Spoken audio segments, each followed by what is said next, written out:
তোমার যদি কোনো মানুষকে পছন্দ না হয়, তুমি তার সাথে সম্পর্ক রেখো না। এতে কোনো অসুবিধে নেই। তুমি তাকে ডেকে তার মুখের উপর বলে দাও যে তুমি এই সম্পর্কটা আর কন্টিনিউ করতে পারছো না।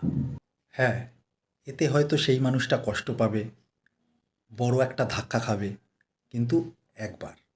কিন্তু বারবার সেই মানুষটাকে ইগনোর করা, তার ফোন মেসেজের রিপ্লাই না করা, ছোট ছোট মিথ্যে এক্সকিউজ দিয়ে তাকে মিথ্যে আশায় বেঁধে রাখা, এসব করো না।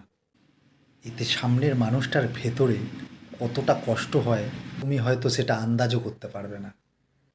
সামনের মানুষটার ফিলিংসটাকে সম্মান করো। তোমার পোষাচ্ছে না এই সম্পর্কে থাকা, তুমি থেকো না। কিন্তু বারবার সামনের মানুষটার ফিলিংসটাকে আঘাত করা মোটেই ঠিক নয়।